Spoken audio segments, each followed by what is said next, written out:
So we stand before this priest or healer or something that's in front of Joe's eyes. This being clad in white robes in front of this supposed center building of Nimicry, this large white building with multiple ways in and out.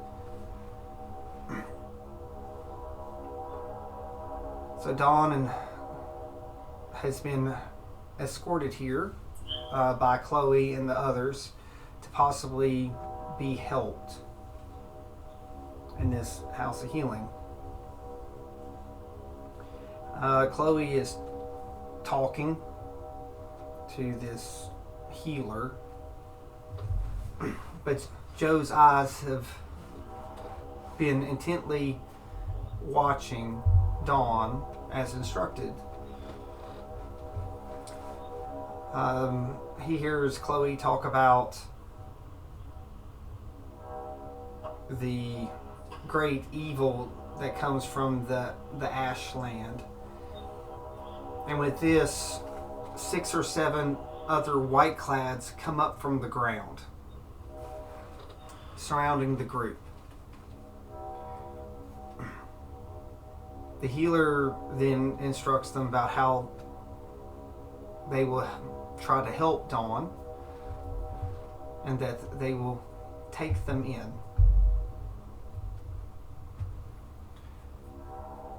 So before Joe can react to these people coming up and the situation that's going on, his thoughts quickly go to what would Dante do. And he thinks back over the last few days about how difficult it's been, starting with the loss of Pepper. It's hard to believe that it's been not even hardly 2 days. 2 full days since Pepper was ripped apart inside the chamber of the Lich. And then coming back and finding out about how classmates had been taken.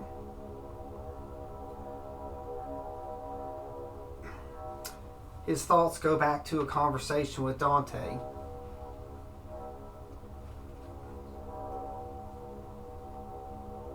This conversation is literally about Dawn. About this supposed curse. So the first place we're going to go is into this conversation between Dante and Joe. Mm-hmm. You're in camp. You've already met Myrmidon, the doll that came out of the egg.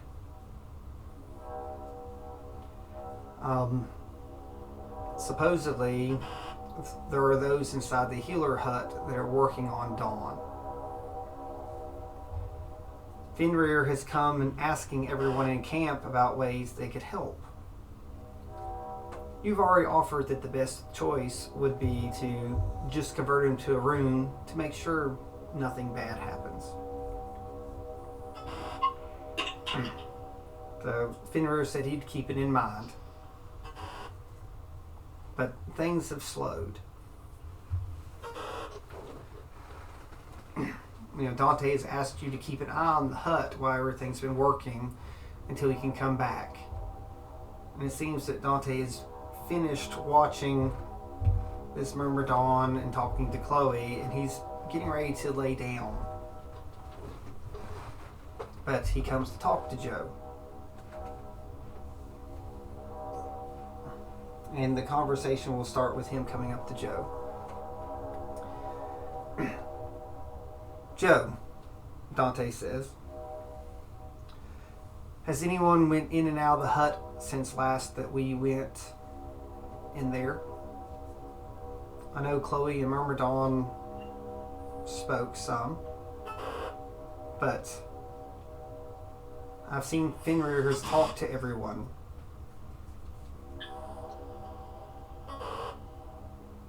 I have not witnessed anyone going inside, my lord. Did Fenrir talk to you about anything?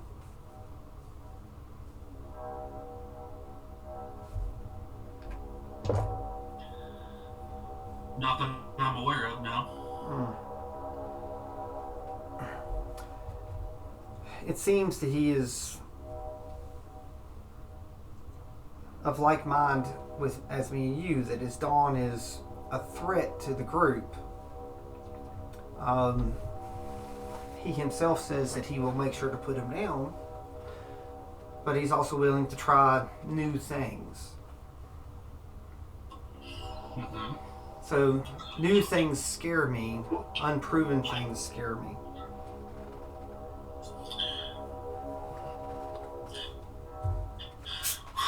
Well, I do believe you understand that what my course of action would be to do with this lost soul, so that he may still be useful for your cause, for our cause.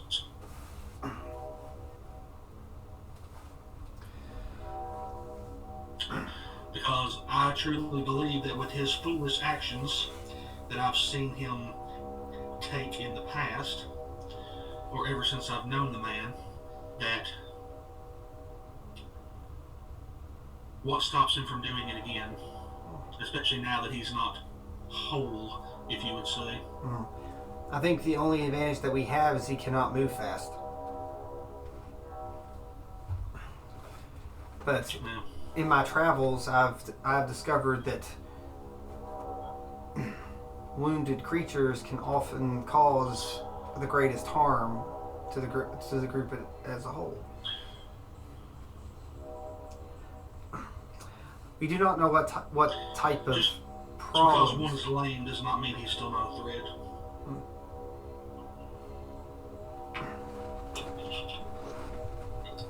It's like what scares me the most is he is just a child. He has childlike angers and childlike sensibilities. While I mostly trust Fenrir, supposedly that he says he has consulted Dawn as much as he can to try to make sure that he would want to be saved. So I have my doubts, but it's not enough to be suspicious of Fenrir at this moment. What I am suspicious of is that there could be a possible uprising in camp if things go poorly. We've already seen a splinter in everyone with the loss of Pepper. Well, I think everyone must be assured that they knew the mission that was at hand when we left the bubble. They knew the dangers that we faced, and I think they also knew that we probably weren't coming back. Well, knowing and believing are two different things. It's easy to understand that your dog won't bite you unless the circumstances change. I believe the Dawn is very much an injured dog that could bite all of us. After experiencing the Lich in such horrible fashion, this Lord Nixon, I believe that he believes that he is cunning, and he might play the long game, and that he may have let Dawn live to cause further harm to the group. Right now, I have made promises to look for, the foolish idiot Conlon and Thane that was taken.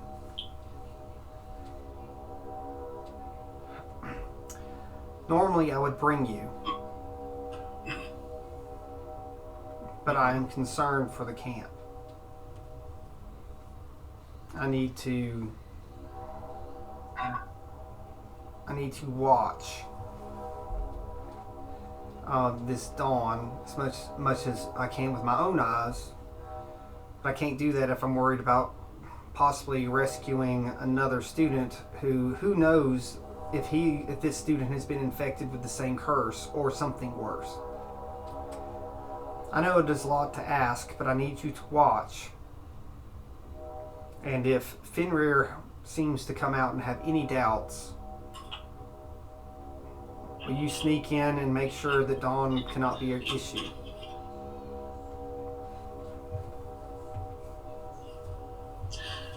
As you will it. I hope it doesn't come to that. But I will be watching, and others I will do what is necessary for the success of our mission.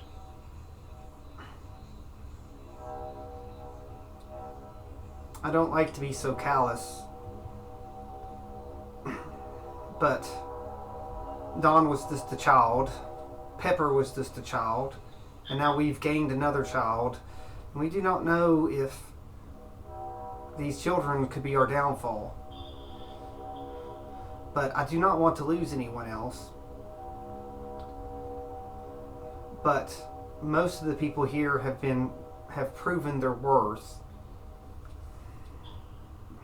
I just hope that we do not find out that we have those that don't need to be here come morning. I'll wait Fenrir's report for the morning. And if you see anything, you let me know. So Dante nods and walks off. Mm-hmm. I just bow to him as he leaves. Okay. So your mind shifts a little bit, and you're thinking about everything. And we sort of go now to the presence where you're watching Dawn surrounded by all these people in this large suit. But he does not react or do anything hostile in this large suit in the present. It just stands there as they start walking closer. It reminds you of him standing there very similar to the first time you saw him in this suit of armor. So we're now going to flash back to the first time that you saw Dawn in this suit of armor. But this armor is not unknown to you. This armor you've seen several times when Fenrir is around. Mm-hmm. Supposedly it was his steel defender, and supposedly he was put inside of it. As your memories float back to Fenrir coming outside of his tent and telling everybody that he may have come up with something. And then slowly coming from inside the tent is his steel defender, followed by several other people. You know, come out by Tekka and Captain Ball and Corella. Fenrir goes on to tell about how they've used many things that people have donated. So Joe listens, and probably the only thing that really interests you is supposedly how Sev took the spirit out of his body for the procedure to be done, and then put it back, and that somehow Captain Ball had donated a rune to seal his heart away from the rest of his body. So Dawn is very holding still, very much like he is in the present. So you're remembering that. You know, Fenrir goes through a lot of mumbo jumbo. There's all sorts of other stuff going on, telling about how it's put together. But your thoughts go to those runes, and you hear Dante and Chloe sort of bickering in a way about time and how long, and you hear Dante say that he will give 48 hours of observation to see if that's truly dawn or if it can be contained. So my question is, do you wish to talk to anybody about the procedure? Do you wish to talk to Captain Ball about what rune he gave up, or talk to Sev about what he did, or Fenrir what he did, Corella what she did, to make this work? It's like Captain Ball and Sev are the main two that I want to talk to. Okay. So everyone, like, at this point, Dante is rounding up this search party, and he gives you a look like you can go on, and supposedly, like, he says very loudly that right now that Chloe does not want to keep him out of his sight or her sight, and doesn't want. So apparently, Myrmidon, Dante, Chloe, and John are going to be leading the search party, and they're getting ready. So you have a few minutes for Dante's going to come talk to you. So you want to talk to, who do you want to talk first, Sev or Captain Ball? Captain Ball.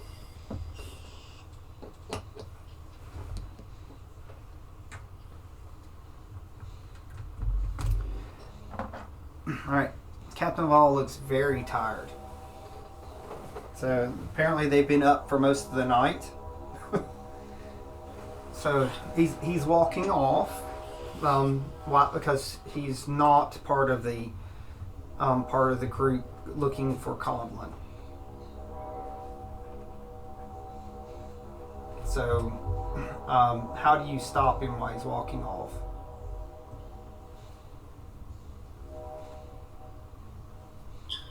I just run up to him and put my hand on his shoulder. So he's sort of startled because he's really tired, and he turns around and says, "Oh, Joe." He informs you that he hopes that his rune is good enough. What he's done. He says he's really surprised that you didn't have something that was maybe even better.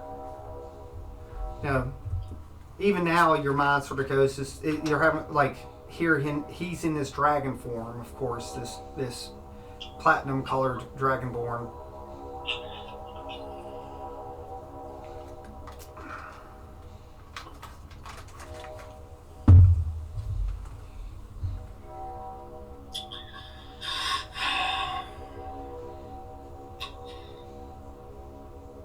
It was quite possible that I could have had a rune to do the job, but just remember, Captain Ball, runes are nothing to play with, and you should not weaken yourself in a cause for another.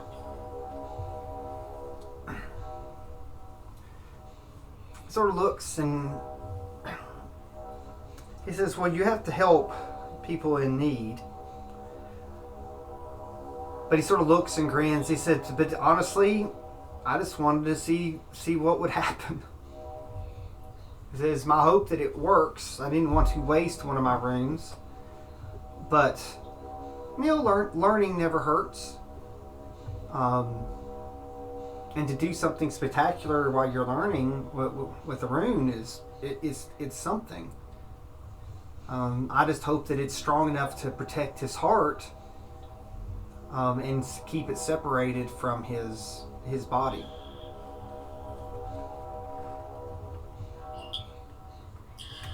May I ask you, what was the background of the rune that you provided for Dawn? So, well, it's like I used silence. I wrapped his heart in silence, hoping that it would keep the curse from speaking to it.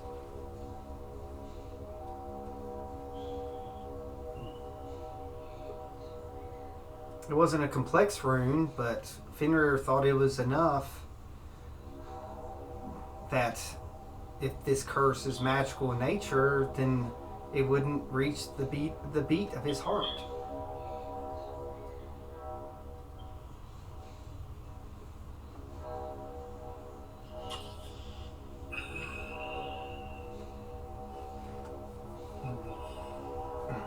So and I can understand that because he leans closer. He says, I didn't know that you could make a rune out of a heart.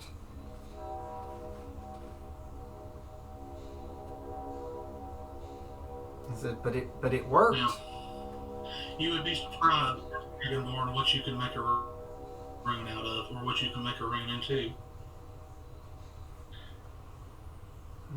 Because does not magic flow through all of us?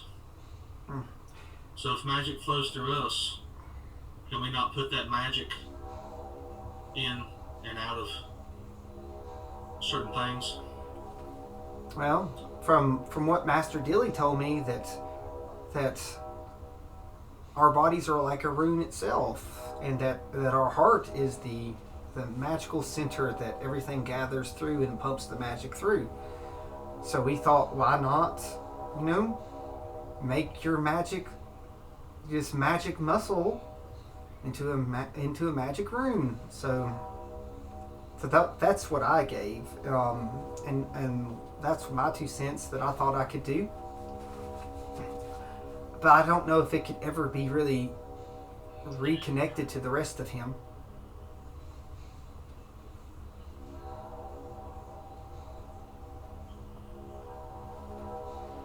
So you're saying that, in a way,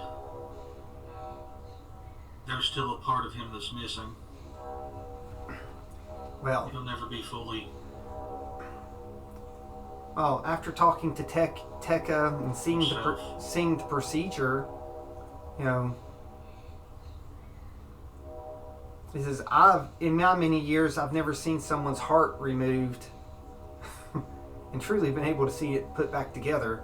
And for the life of me, I actually saw a heart and soul removed at the same time, and then a soul put back into it, and then wrapped in my silence, and then connected with mechanical marvels.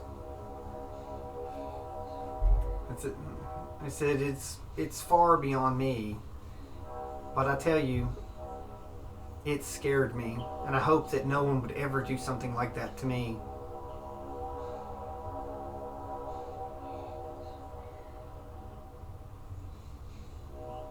Yeah. I thank you for being so selfless in helping a fellow comrade, but just remember that if one weakens oneself, then how much can you truly help others? Well, it was one I was working on. Luckily, I didn't take it from me, but I just hadn't finished it. But I was curious if I could help. I was glad to help. So I felt compelled to help. I don't know if it's the new dragon part of me,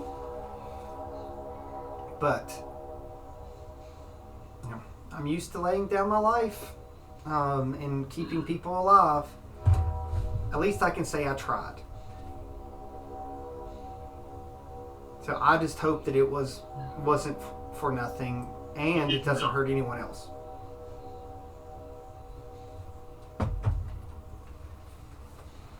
No, I think that's all. I think that's what all of us are thinking. We hope that this procedure will not be our downfall, because while we do want to help one another, you have to remember the mission comes first. And he sort of shrugs. He says, let's just hope that we're worth saving.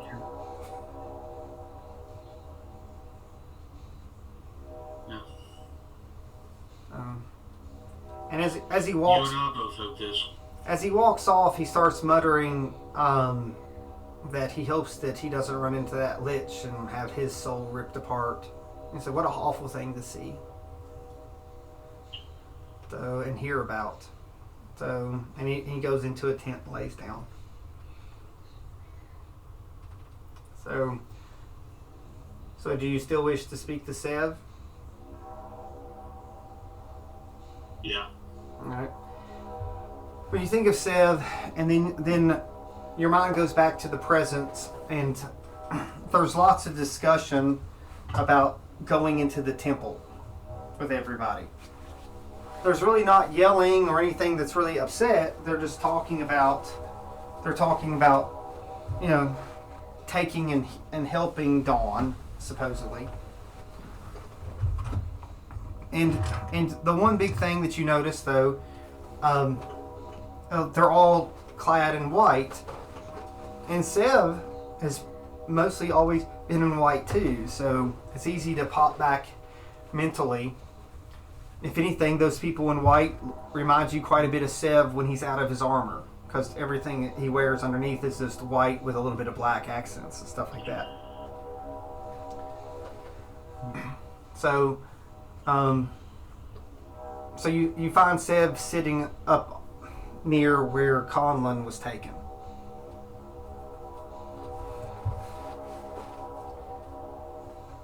So he's just sort of looking over this wall where they're fixing it and stuff, and where like a great explosion happened and stuff like that.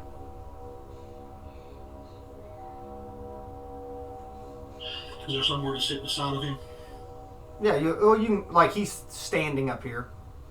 There's really not places Okay. so you just. Okay. I'll walk up and stand beside of him, and just kind of looking in the same direction he said that he is. I'm just going to kind of just say out loud, yeah. Been a rough couple of days. He goes, very true. I couldn't save Conlon before being taken. I tried. So I tried a lot. And then I wasn't even there when Pepper died. It's like if I could have been there, and if I could have been around this lich, I may have been able to do something. So he said I should have never agreed. To stay part of the defense group. But if I wasn't here, we'd have lost more people to needless murder and rampage. And then you hear him mutter something about, and people murdered. I don't even know if he sort of trails off, saying a statement, talking. It's like, does it even matter sending a soul off that was murdered? Paladin, you can't deal in absolutes. You did what you had to do. You did it well. And that's all that's asked of you. You can't be in multiple places at one time. You didn't know what was going to befall us. No one does. We all knew how dangerous this was when we stepped foot outside the bubble. I don't know how many of us plan on returning, but I don't see it for many. I don't see that in the cards for many of us. He looks over and if any at all. He looks over at you, and it doesn't necessarily look. All we can do is. But he just looks towards you, and he says, "These planes are supposedly where I send my souls, and this is an evil plane. So I hope that no soul that I've ever sent has come here."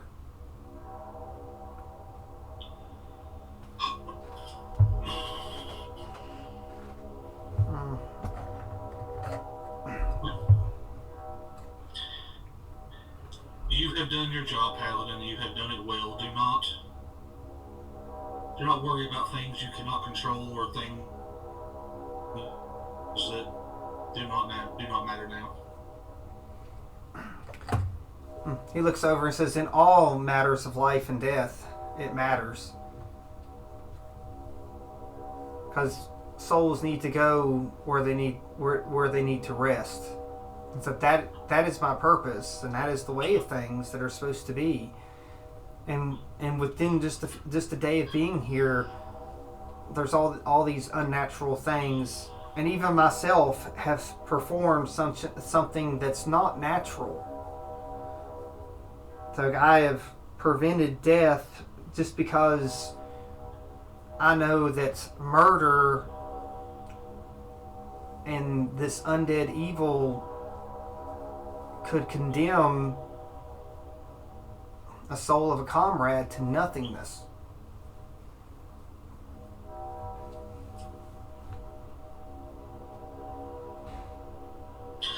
Well, I'm glad you brought that up. What exactly did you do to poor Dawn?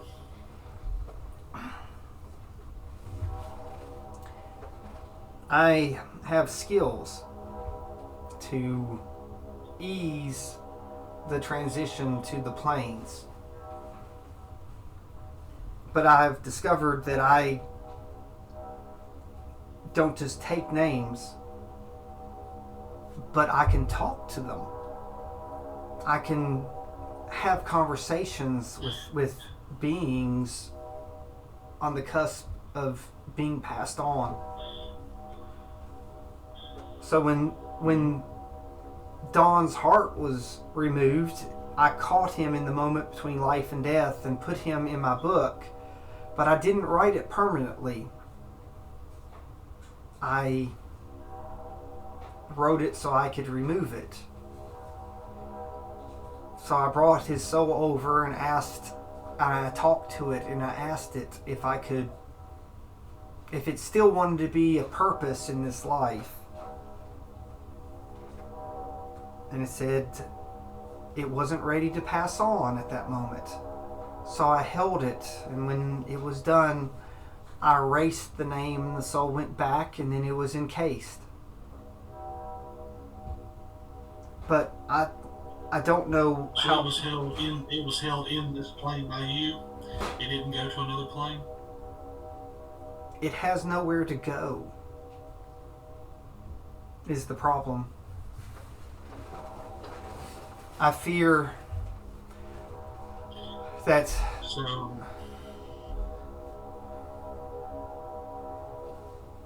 it's like I was only able to do what I did because I was like I spoke to my master's master, and I was told that murder and those that murder cannot pass on to the correct places because the god of murder has no one that worships them.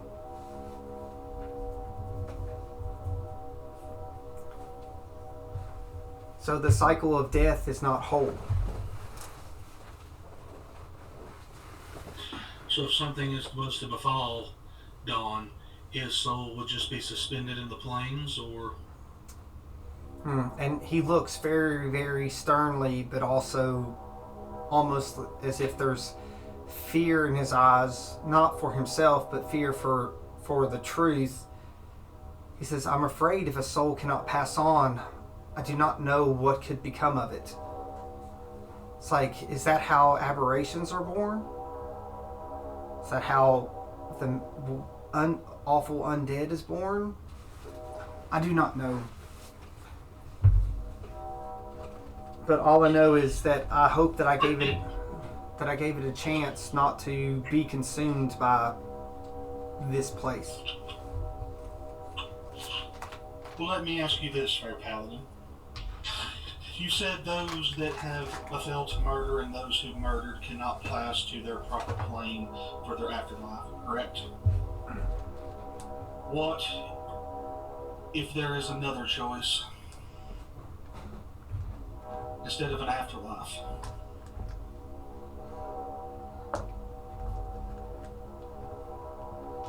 What does your code say about a second option? My code says if they accept the choices, there is nothing I can do about it other than praise that they took a choice instead of oblivion. So you're saying that if someone who is dying of murder, if their body is to be transformed into a room, their soul is turned into a room, then that would be more acceptable than lingering in the nothingness, or as you say, maybe having a fate worse than nothingness, being an aberration. At this point, you see him reach into his breastplate and pull out a rune. He says it seems that all these runes were people that were willing to become them. If they were trapped here against their will, I would take their name and send them on. But so far, I've heard none screaming release that our classmates have. Even my own rune that I use to give me power and strength does not cry. What I'm asking you, Paladin, is if something ever befalls Don and he cannot be saved again, do you think you could hold his soul here long enough for me to turn him into a rune, if he's willing, because he will still be useful? If his soul wishes it, then that might be the only option. I could feel the evil that this curse, it's almost like it was trying to rewrite his magic in his soul. Do you think it would have been the better option for him to have willingly gave himself into a rune than this contraption he's been turned into?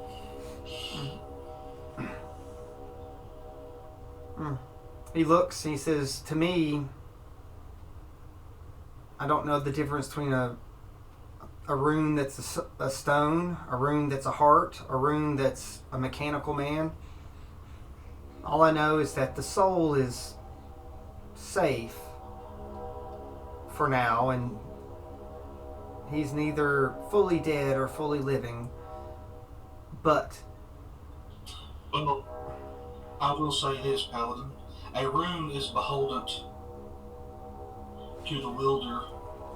He is beholden to no one but himself, and we cannot be sure that he is the same as he was before, can we not?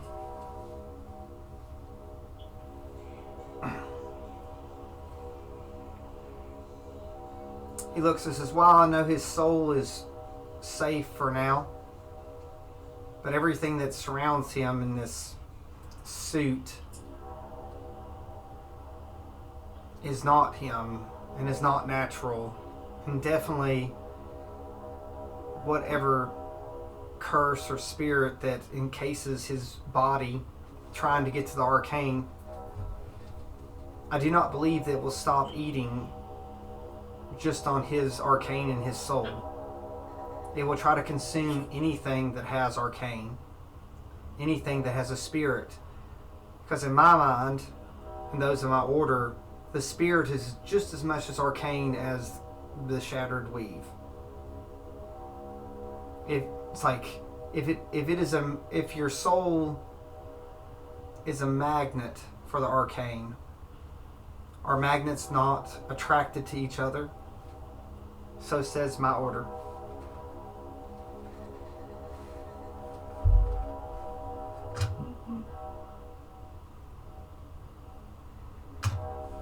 Well, Paladin, do I have your word that if Don was to fall, you will do everything in your power to keep him from passing on, so that I may, as long as he wishes it, I will not force him, but turn him to a room so that he may not fall to this evil? He says he will think about it. He said he needs to pray to his deity for guidance in such matters.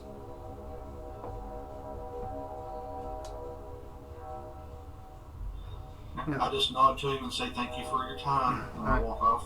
All right, so Dante's standing down in the courtyard, and he's surrounded by people. They're about to embark, and Dante tells you to be ready. That if they have trouble, he's going to come back soon. But right now, they're going to track the undead tracks that took Conlon and Thane. So you're left behind at camp, watching everything there.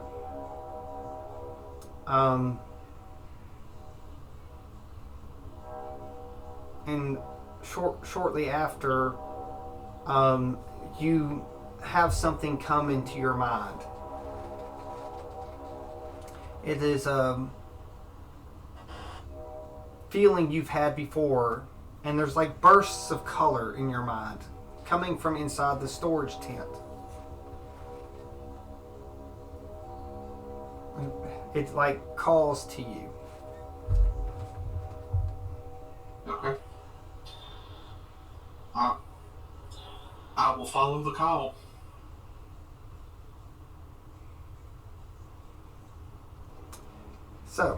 So you go in, and there's a bunch of boxes and other stuff around, and one of the crates slowly opens up, and two little eye stalks come up out of it. So it's Frump emerging from a box. Mm-hmm.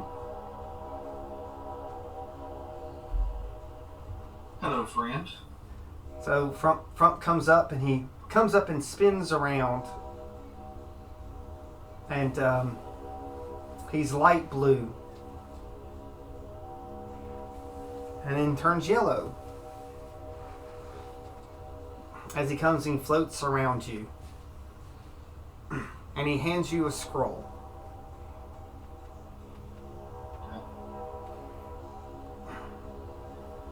So in your mind, you know that you'll see Frump again soon.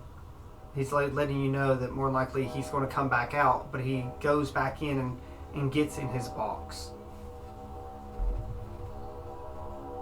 Okay.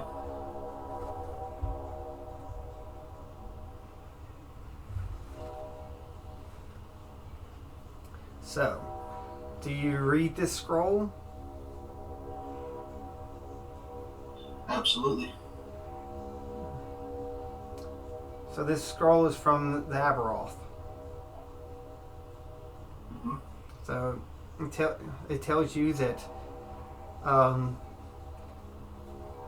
Frump has met several students and helped several students from the school, and that the Aberoth feels that Frump is ready to see the world and the plains,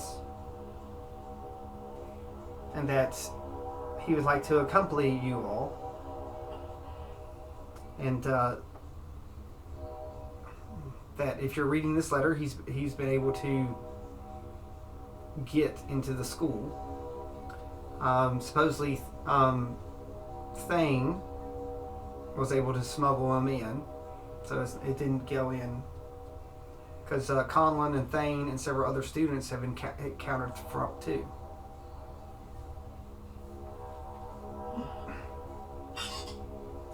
So, and there's a line in here. It says, "Do you remember our conversations?"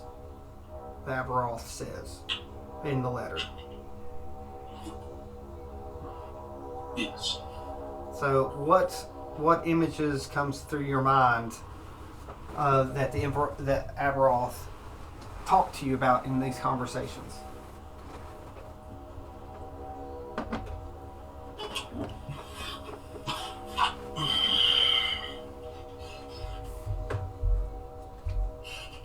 him talking about that there's others and that how dangerous they are, but that how they will sense him through me.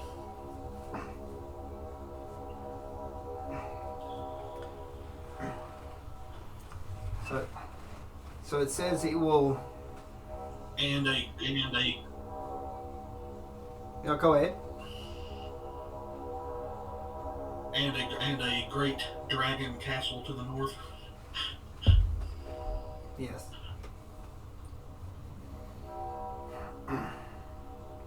So the letter says that that keeping this scroll on you will hopefully give some mind shielding to you from his fellow Aberoths to a point. Okay. Or other such mental beings.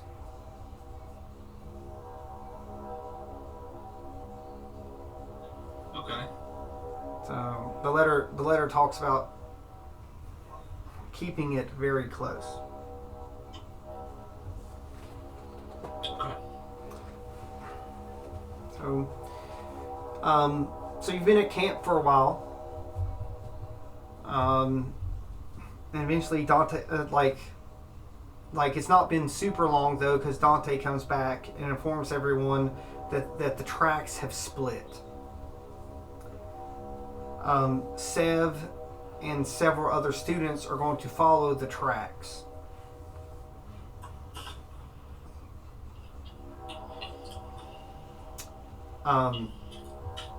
So a group of 4 goes scouts one direction of the track, but Dante says they found a great hole and that they're going to go down it.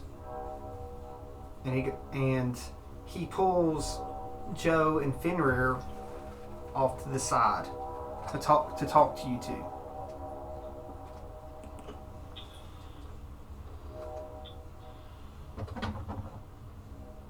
If I can find Fenrir's figure. Not good enough, whatever. So he pulls you all over and he says, we're going to go down that hole. What I would like you two to do is trail us far enough away that no one necessarily knows that you are coming with us. But if something happens, I will come, or I will send someone to come to get you two to come help the party. So you are the quick group to come help either group. But right now I don't want anyone to know that I don't have faith in the original parties. It's just I figure with things so volatile and stressful, no need to seed doubt.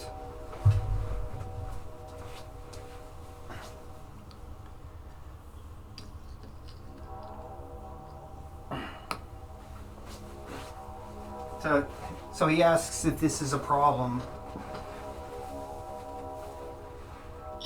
Not at all. So he looks, he says, I know that you two, if I come and have to tell you to make the tough choice, that Dawn's either lost control or something else has happened, I know that you all will make sure that it will not make it to this camp. And that everyone will be as safe as possible, thanks to you two. So he looks over at Fenrir. He says, "Do you know how to turn Dawn off? If you got him working, do you know how to turn him off?" Fenrir says he believes that he did build in a kill switch that would be good enough to work with the right amount of people.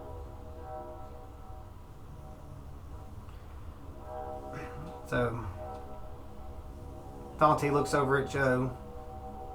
He says, if Fenrir has to do that, you ensure that he can do that. You know, make it as high as a priority as protecting me to get that switch if they have to turn him off.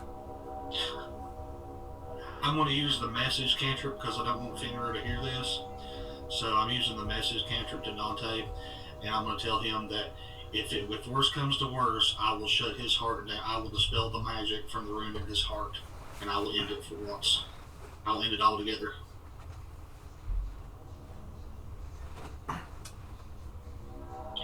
So Dante just looks and nods at you. So he says, "Stay back, and we're going." So they get to the big hole, and you guys are in the back, and we're going to go back to the present where you all are standing around, and you see the doorway into the House of Healing, and everyone's starting to move. Chloe says she will not leave Dawn's side. You have also stepped up to not, leave his sight, because your mind bounces back to the next time you saw Dante coming out of that great hole, almost like that dark hole door that stands before you with Dawn and Chloe. So your thoughts go back to Dante being flung out of this large hole in the ground in a rush, and him telling both you and Fenrir, "Good. It's like you all are still here. What I need you to do is to try to get to this great floating city." And he hands you a crudely sketched map. He said, "This world is at a 45-degree angle. This hole will expel you." And he's holding a rope. He said, "You all will hold onto this rope and it will expel you. I've put pendants in the ground that you can get quickly to this great floating city. It's like you will pass the two ugly creatures." He said, "They will demand blood to point you to the way, but you now, thanks to my map, will tell you how to get there. You've got an hour to get there before the city departs. I really need you to go now. But understand that apparently this airship that takes you up there requires blood to get onto this city."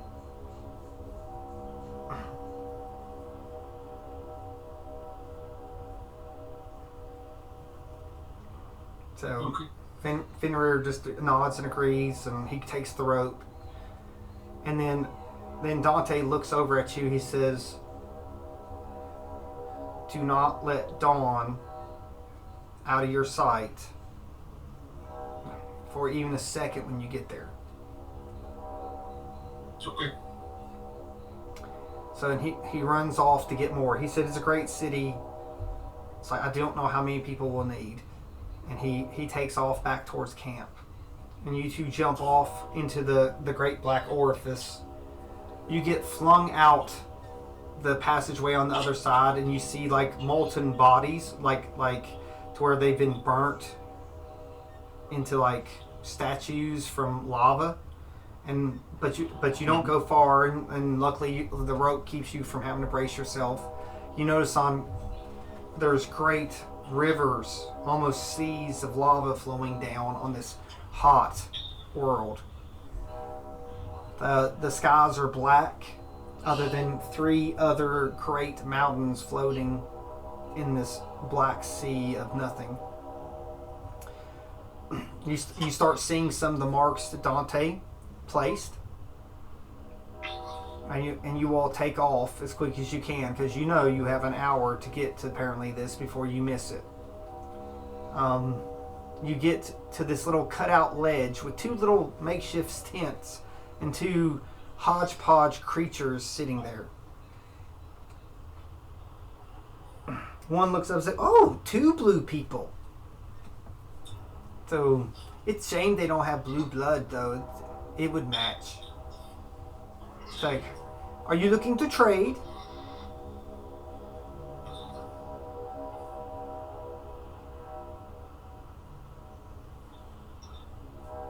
What am I trading?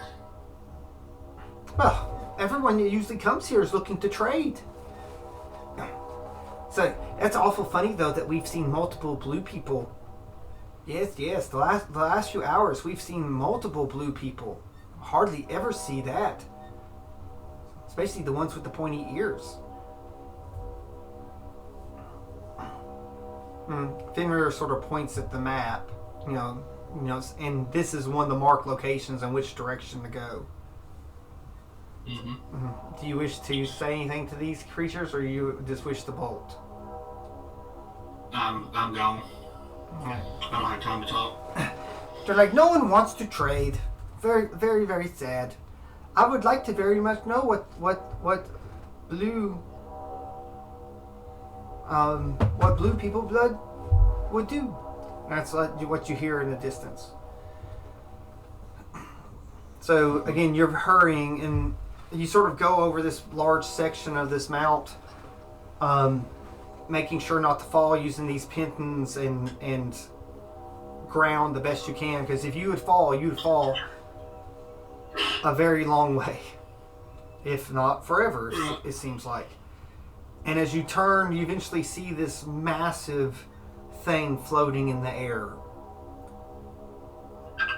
really close to a great sea of lava.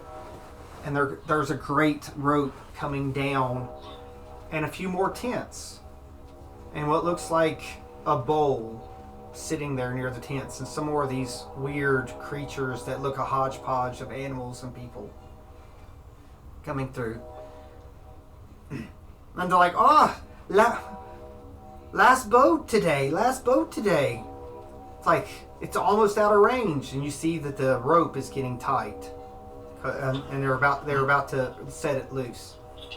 It's like, do you wish to go to Nimmercry? Yes. And they're like, well, get on board. It will just take one vial of blood, and they both hand you 2 vials of blood. And they're like you must give it before you get to the city, or it's a long way down.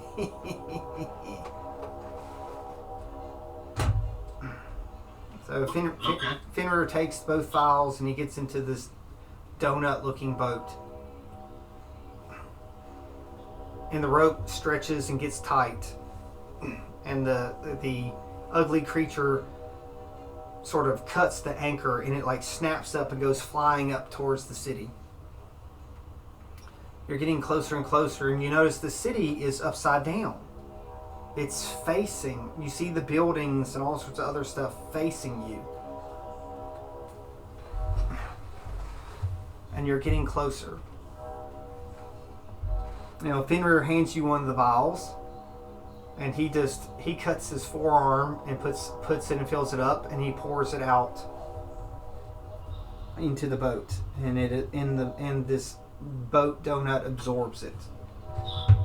Does Joe do the same? Yes, except I do it through Sanguine Shield. Okay. So where I can actually cut myself. And it actually does it magically. Okay, so you do that, and you fill up. Again, it's not a huge vial, and you pour it in. Yeah.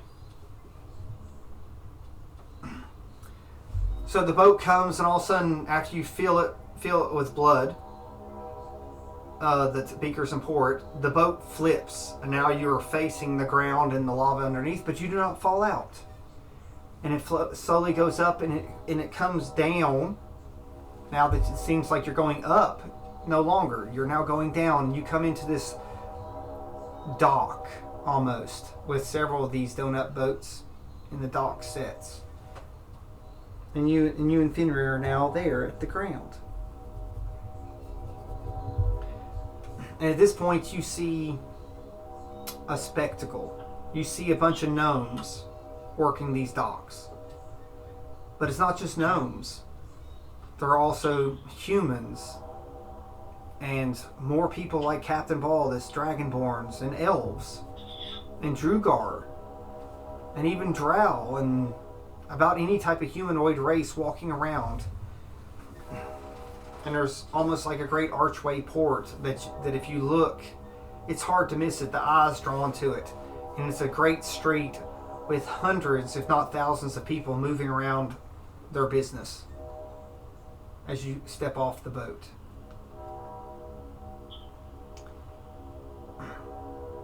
So the gnomes latch the boat, and everyone's like, well, that's it. It's like, Well, it's like for that port, it'll be another 24 hours till we get to that one. He goes, oh, more blue people. It's like, what brings you to Nimicry?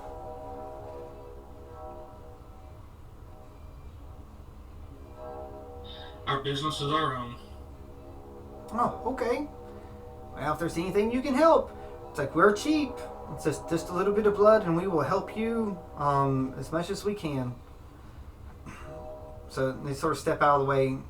Well, Fenrir comes over and asks them if they've seen how many other blue people they've seen that stepped on, and that where may people go to try to find people. They talk about a coliseum. They talk about a house of healing.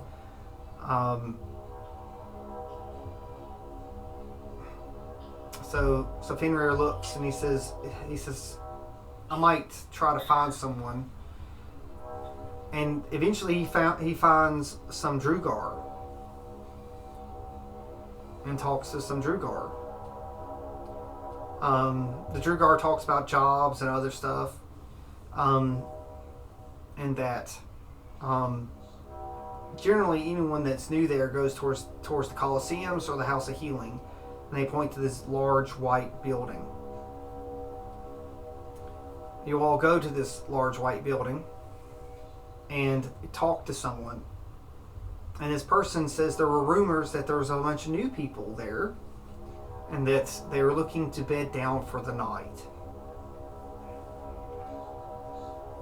Because these people were looking for someone too.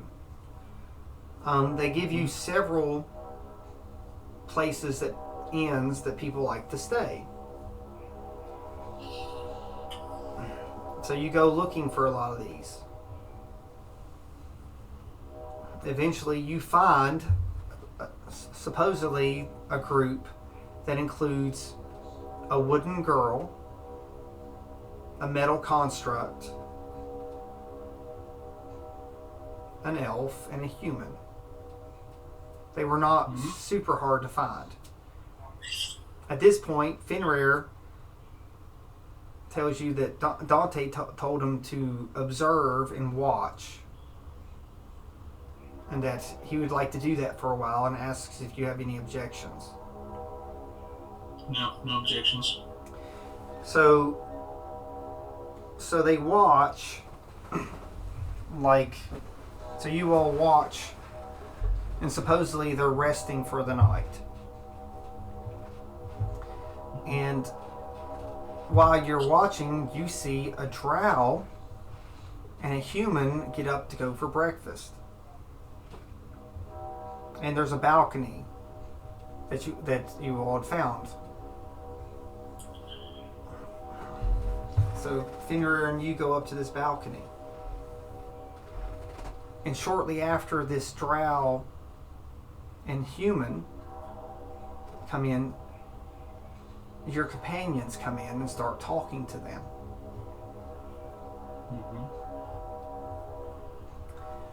They talk about that they think they found Thane and Conlon. No one's really seen Conlon's face, but it's hard not to see this great scar across his throat that is healed. You all observe and listen the best you can. They keep talking about some type of speaker.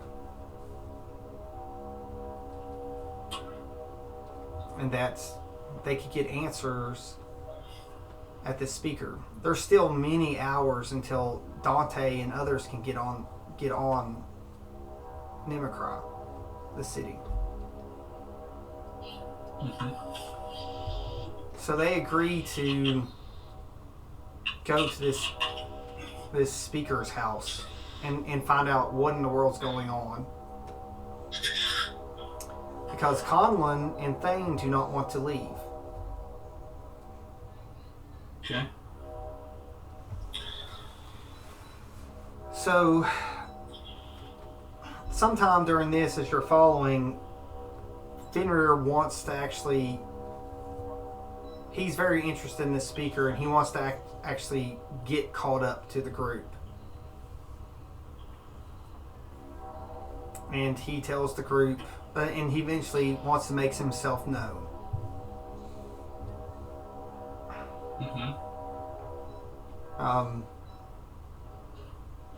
So he introduces himself and lets them know that you guys are there, and that Dante's trying to get others and get help, and it's wonderful that they got Conlon, and you've come to this house that's just covered in vines, and it takes a vial of blood to get in the house. The problem is Myrmidon and Dawn cannot give blood. Right. Oh, I forgot to tell you that Frump came with you too. I totally forgot that part, but he's been bouncing around with you.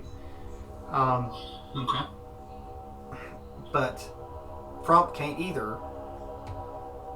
So Fenrir says he'll go in with John and Chloe, Conlon and Thane, and that it's like he assumes that you're going to continue to watch Dawn. Yep. I go where Dawn goes. So they go inside. So you're outside for a while. Just let you know that Dawn said he didn't speak hardly anything outside. He just sort of sat out there. So, and Myrmidon was just watching, as far as I know. I don't think that Heather said anything about her doing much. They just were waiting for everyone to come outside. I think she played with... Heather, didn't you play with Frump a little bit? Not particularly. So I thought you maybe like... Frump just stayed over next to the door where they went through. Yeah.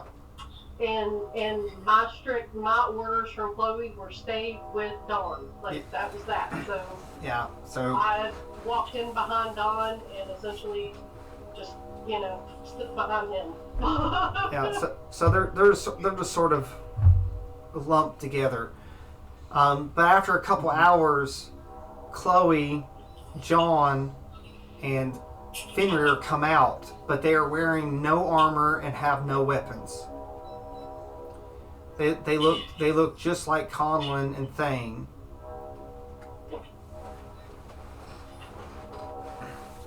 Okay. So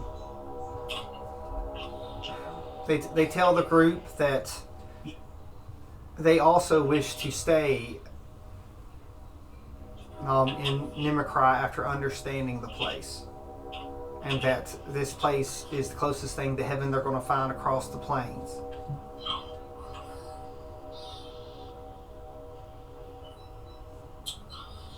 Okay. So after a little bit of discussion and going, what in the world's going on, they all divide up. Like John decides to get a job, and he goes to the docks to work. Fenrir says he's going to go talk to those Drugar that he talked to earlier, and going to be a clockmaker.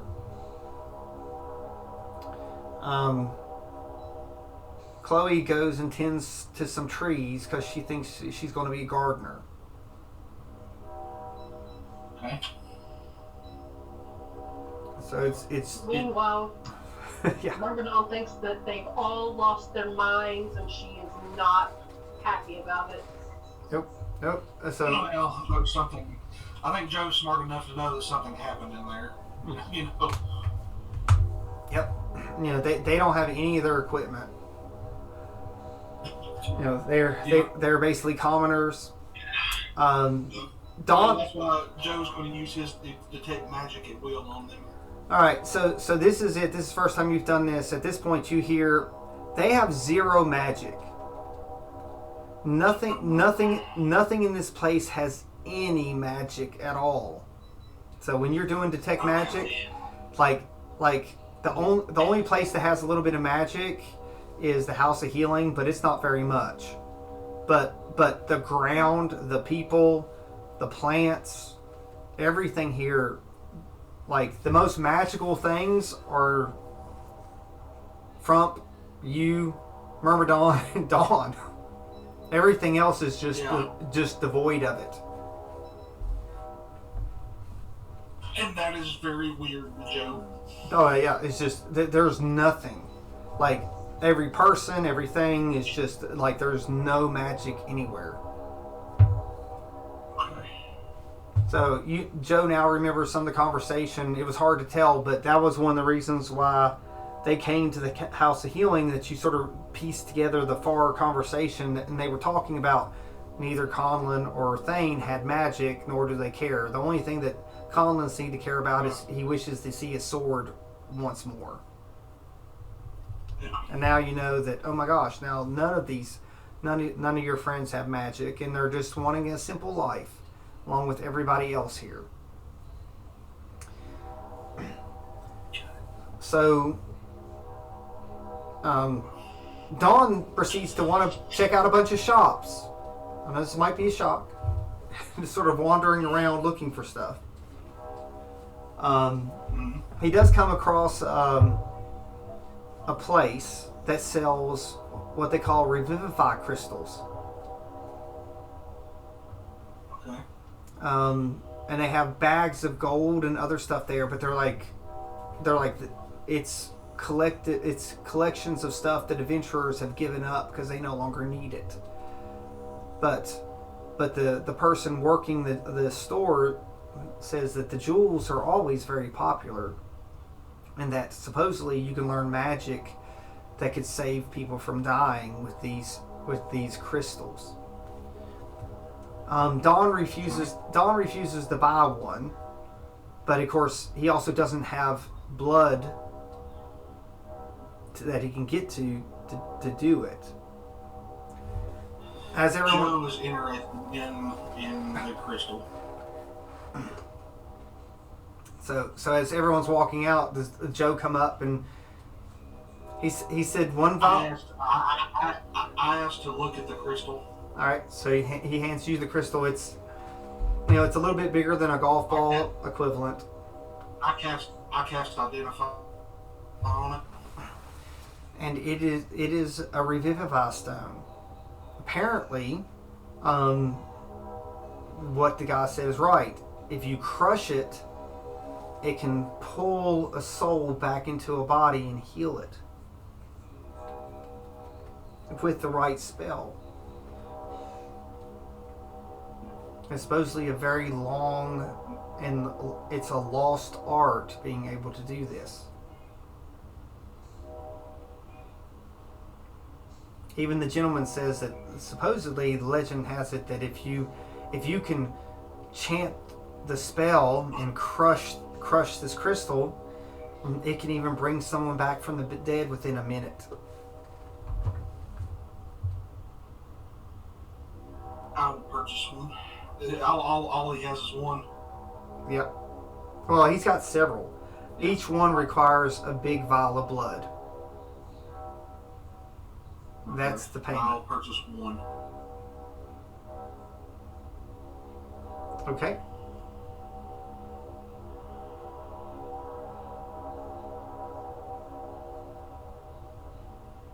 And I'm going to study the crystal.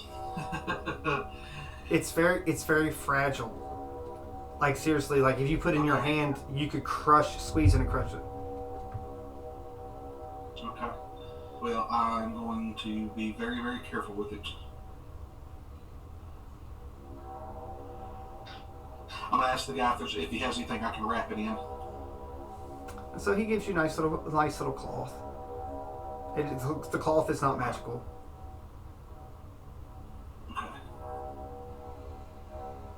Okay.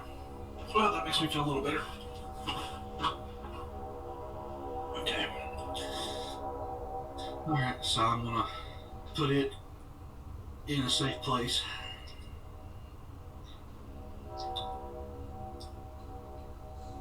Alright, yep. So you catch up, and Chloe comes up, and Chloe's very worried. They're having a conversation about. They think that Dawn needs to go to the House of Healing. There's a lot of conversations or whatever, but your main focus, of course, like wherever Dawn goes, I'm going. Yeah. And eventually Dawn agrees to go to the House of Healing. Maybe it could help him. He doesn't speak much, but he ends up agreeing. Yeah. That was just a few minutes ago as we go to the entrance. Back to where we started. You know, you at one side, Chloe at the other. Frump and Myrmidon watching as all these people have come up and surrounded you. They've all offered, like, it's like telling that if anyone can help Dawn, it's like Nimicra's House of Healing could possibly do it. Or at least purge the evil of the undead sorcerer from the ash plane or layer.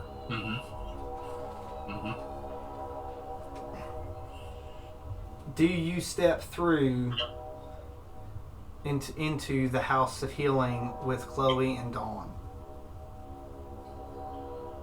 Yeah, I'll go through. If he's going, I'm going. Yep. So you all step into this darkness. And you head towards the corridor.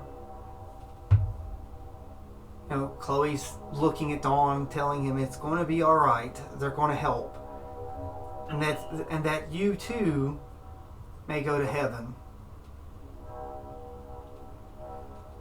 You know, heaven in life and purpose. And she said, I hope that we can cure your suffering as you come into the end of the tunnel in the light.